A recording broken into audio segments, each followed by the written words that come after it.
Hello, hello.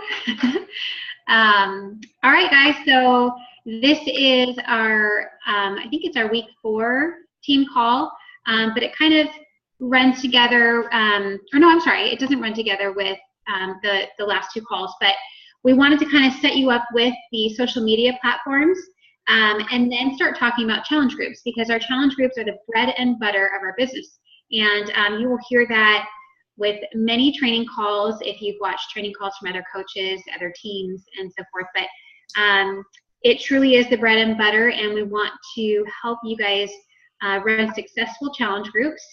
And so we've put some information together that we thought would be helpful for you guys to make note of. And again, at the end of this, after watching this video, if you guys have any questions, don't hesitate to reach out to your coach and ask some questions. So I'm going to start with talking about the 2 different platforms that you can run your challenge groups on.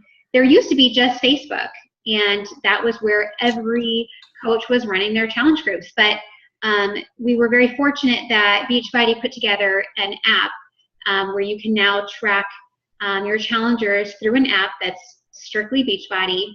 And I will discuss like the pros and cons of both, because there are pros and cons to both. But it's an amazing tool to use to run your challenge group. So to kind of go back to Facebook, Facebook is an amazing tool. We are on Facebook. Okay, real life, sorry. I'm recording the call. Okay.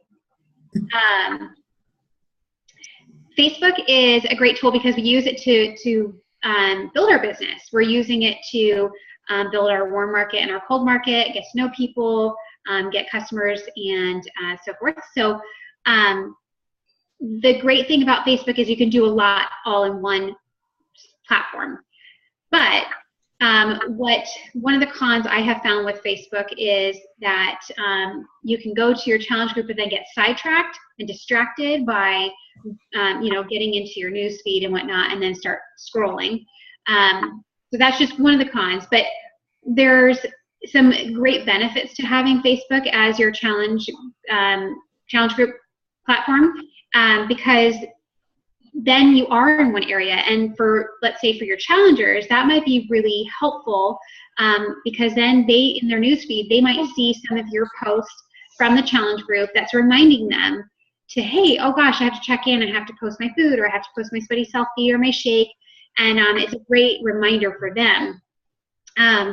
But on the flip side, it can also get lost for a coach. When you're tracking, your challengers' posts in Facebook in the groups, what happens is whoever liked or commented last on a post, that one then floats to the top.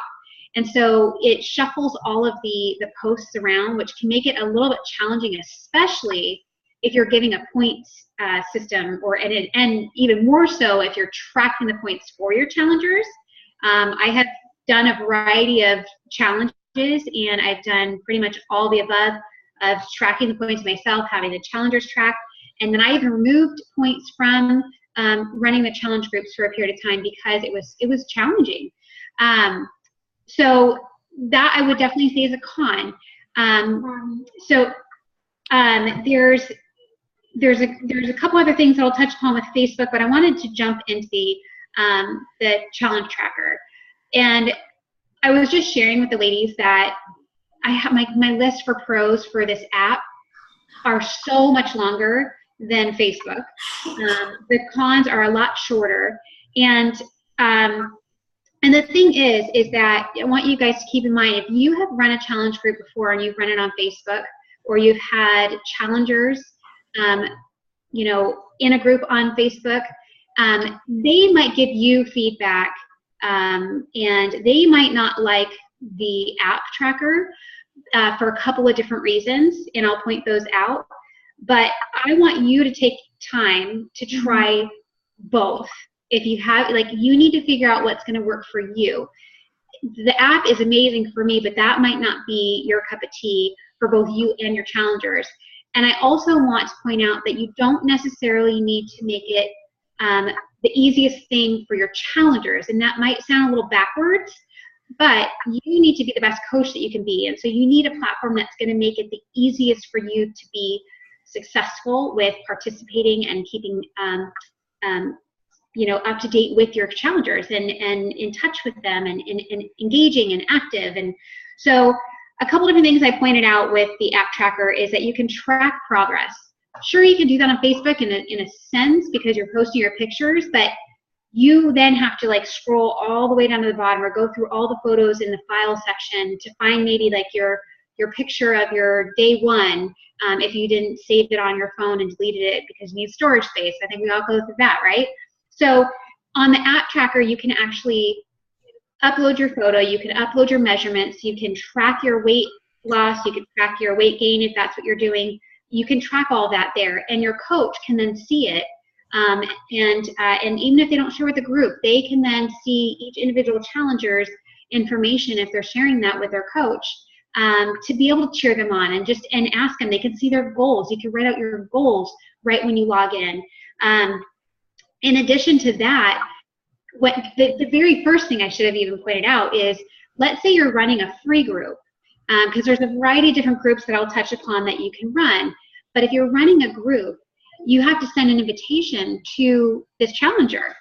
And then in order for them to log into this, they have to then sign up for a free account, or they can sign up for a club membership, or they get a challenge pack or whatever it may be.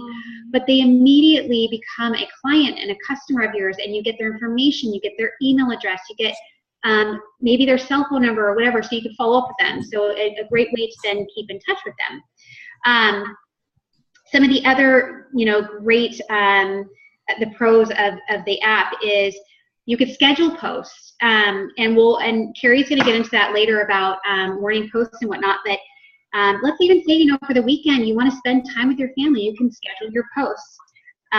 You also don't have to use Hootsuite, so it doesn't look like you've scheduled these posts through a different service. Not a lot of people know what Hootsuite is, and if you don't know what that is, you can reach out to us and we'll go into that further. But you can, some of the other things is that, sometimes you might get stuck. You don't know what to post in the morning or throughout the day to try to really engage customers or the challengers. And when you're stuck like that, there's actually a post library now, so you can go through old challenge groups that you've run and grab that one that really worked. Like, gosh, I remember that one challenge group I ran, and this post really engaged my clients, so I really want to use that one again. You can go through and find it and repost it. So that's a great tool. They also have tools if you're running a group for, let's say, just 22-minute hardcore or core to force. They have a complete template from the day before to the last day of your challenge to be able to post. So again, if you're stuck in a rut and you can't figure out what to post, there are tools right there for you. And then you can also you can reach out to each of your challengers, all with it. You can send a generic email that's going to touch upon or reach out to them in some way that's going to help them, or get them to respond to you, with it seeming as if you're reaching out to them individually.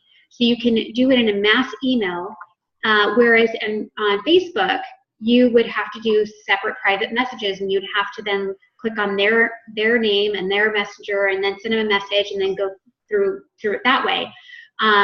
You can also, on Facebook, if they're not posting, they're not posting. On the app tracker, you can actually have, they can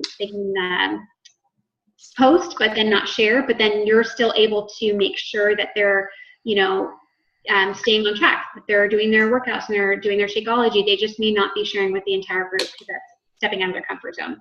So again, lots and lots of pros. There's more, but I don't want to just focus strictly on that. And I don't want to bore you with all that, because I'm selling the app because for me it works for me, and again, it doesn't work for everybody. One of the cons is that it is a separate app, so they have to download another app. Some people have said that that takes up a lot of storage. The notifications can be a little bit of a hassle for them. And so that would be a con. And one of the things that's a little bit of a downside, especially now that Facebook has live videos, is that you, in order to share a video on the app, is you have to upload a YouTube link. So you would have to pre-record a video and then share that link in your group for them to watch a video. Facebook has made it very easy. So if you're just having this thought, you can go live in your group and share with them whatever that tip may be. So that is a little bit about the different platforms that you can run your challenge groups on. Now, you're going to want to figure out before you run your challenge group what you're going to want to expect from your challengers, and whether or not you're going to create like a theme for the challengers to post about. Or like, for instance, it's February, so a lot of people are doing something about love.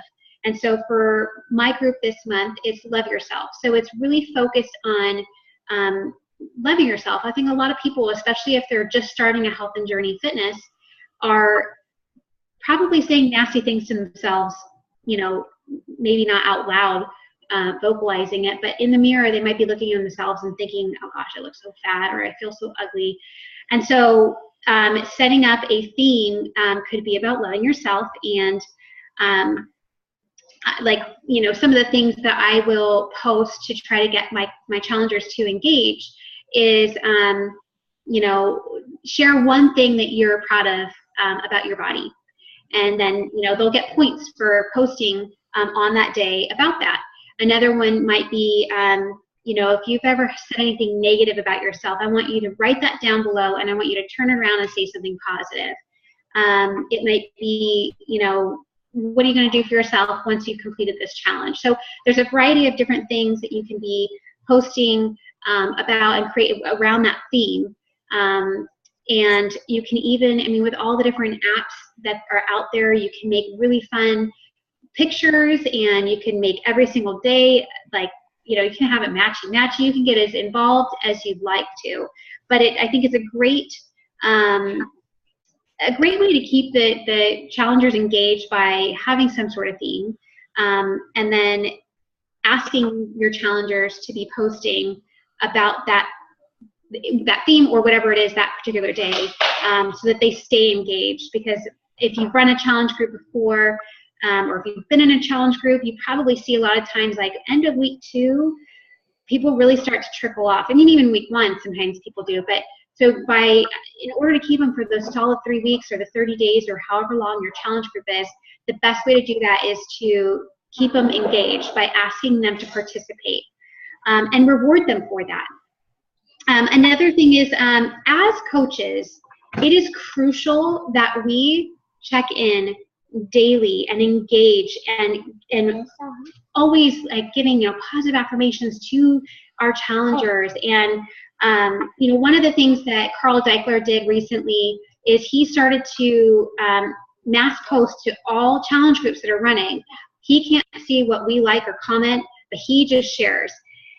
However, what he did say in one of our national wake-up calls recently is that he decided to chime in to random coaches challenge groups to see if they were participating and being interactive with their challengers. And he was so disappointed because he found, and even some like top coaches, and not participating, not being a challenger themselves, not interacting, not posting themselves, not liking or commenting on the posts that the challengers had shared. And we all know when we first started in a challenge group, and maybe we were really super excited, but some of us could have been, you know, really stepping out of our comfort zone and really scared to share.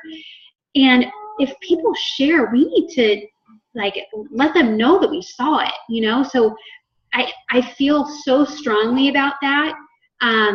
I personally, if I cannot, just an example, this week, Valentine's Day, we all have families, we all have a significant other, or, you know, even if we're not in a relationship, we have family, we have parents, we have aunts, uncles, cousins, whatever it may be, that maybe we want to spend time with on a specific date. And that might take us away from being able to put our focus into a challenge group, but you could do something so simple by just posting, hey guys, I just want you to know, I briefly scanned through, I see that you're posting, I see you're working hard, and I hope you're having a great Valentine's Day. I personally am going to be enjoying my family tonight, but I'll catch up on all of your posts tomorrow. Simple, right? I mean, it could take 30 seconds to post it. And by doing that, I feel like you're still engaging. They know that you're still there, that you didn't disappear. But every single post should be at minimum liked, but just something, a thumbs up if you don't have time to really get into writing a whole bunch for them. But take the time to applaud them for the hard work of posting and doing what they're doing. Now, with that being said, and this is the beauty of the app that I kind of touched upon earlier, is that you should also be privately checking in with your challengers. So yes, they're posting, right? And you're engaging in conversation with them, but maybe they're not sharing everything with you publicly within the challenge group. So reaching out to them privately, especially those that you're not seeing post, make sure you reach out to them, because as coaches, and as Carl Daikeler also says, the second that they reach out to you, you're coaching them, because now you're trying to help guide them. And so if they're not posting, we're still coaching them, and we still need to reach out to them and say, hey, like, I've noticed, you haven't posted in a couple days. What's going on? Do you need a little kick in the booty, like, to get you moving again? Or are you working hard? I just want to make sure, because I'm not seeing it, whatever it may be. And just strike a conversation with them to see where they're at. And that way you can give them a little a nudge, a push if they need it, or you can applaud them for doing it silently.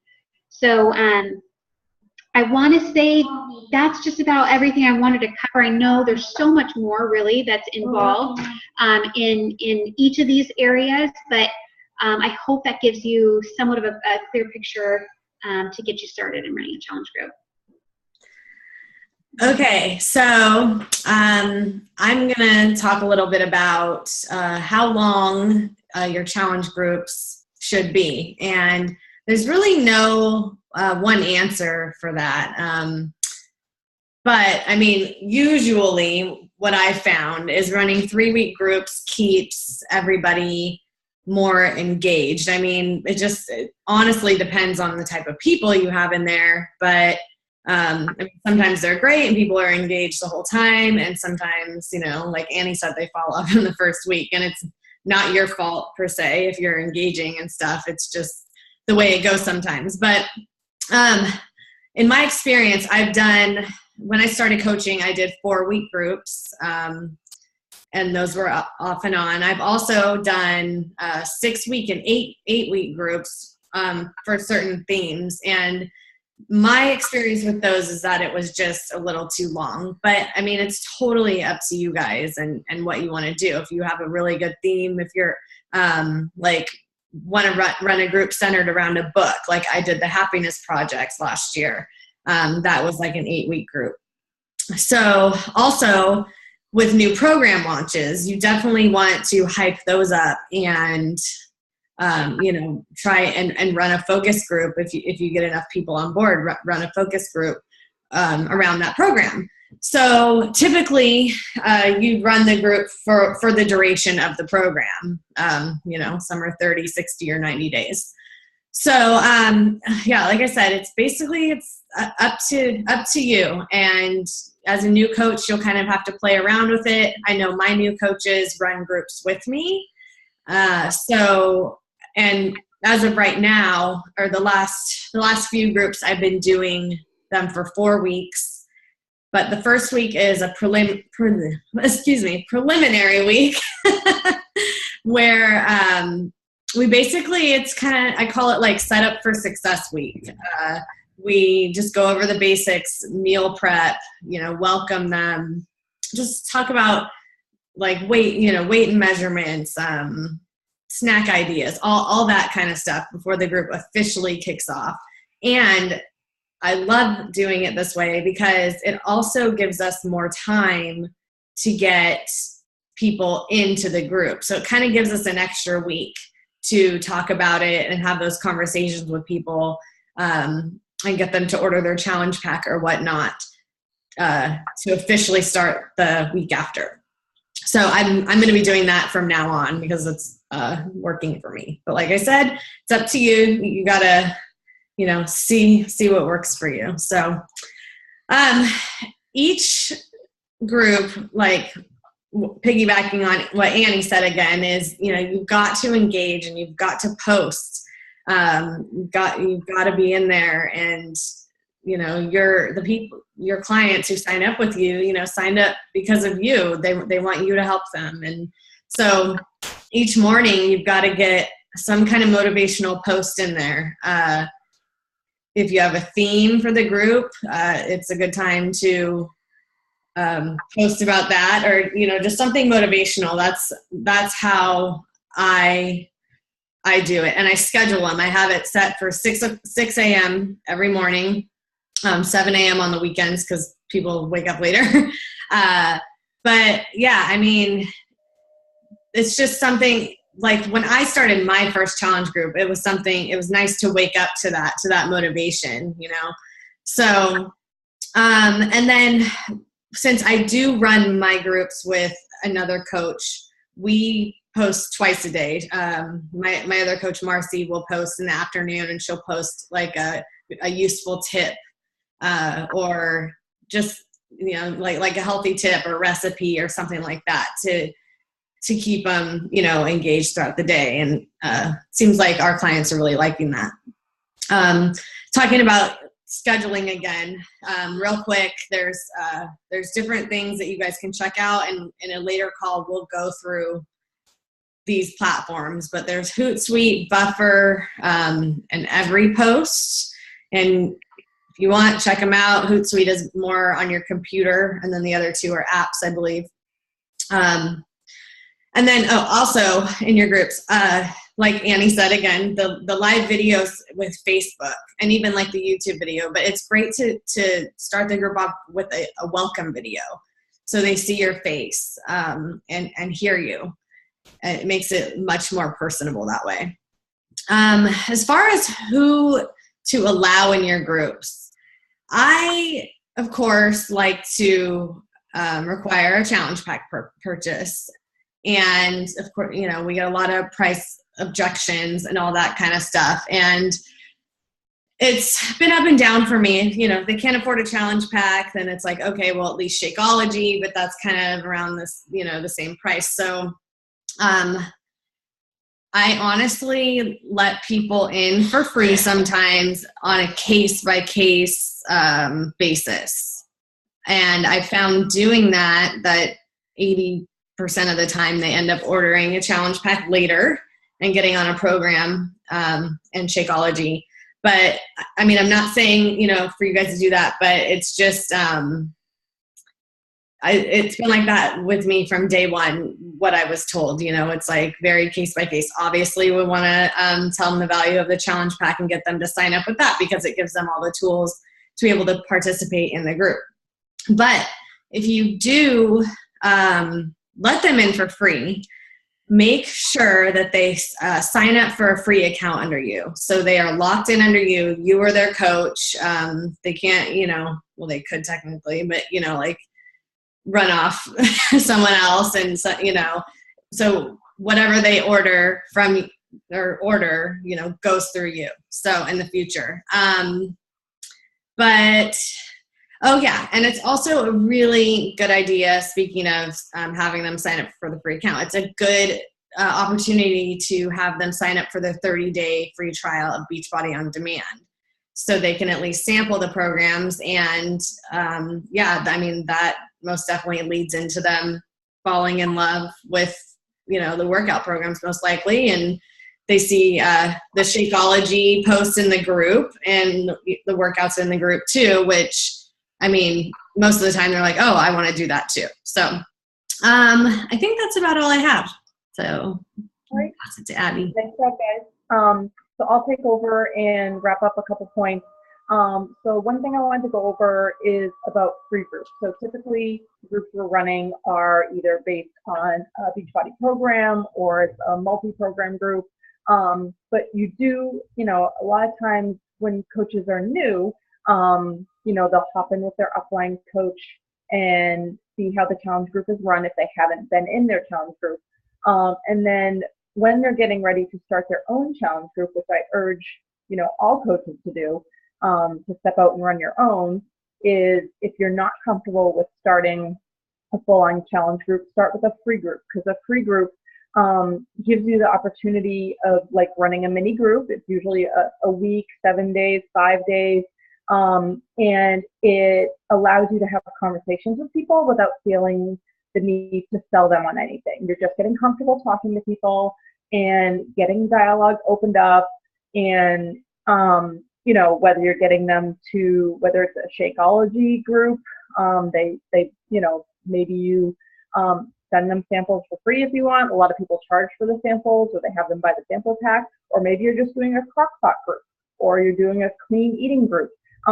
There's so many variations of free groups, and you don't have to reinvent anything. If you look in the team pages under the file section, there's tons of ideas. You can search keywords in the group, whether it's clean eating group or whatever, and you'll see previous posts of people just giving ideas on what to do. So if you're stuck as to what to do, just thumb through there and find something that jives with you, and you can take it as is, or you can tweak it to how you like it. So free groups I strongly recommend, because people love free, and it gets them to commit. And yes, you want to have them sign up for a free account under you, so that in the future, if they were to buy anything, even sometimes people buy stuff without even talking to you, it's coded to you. But it gives you that chance to just establish relationships. I know I did a free group last spring, and a guy friend of mine who I would have never thought to mention anything about Beachbody or workouts or Shakeology wanted in on my clean eating group, and he ended up buying a challenge pack after. So you just never know who's going to come from these free groups.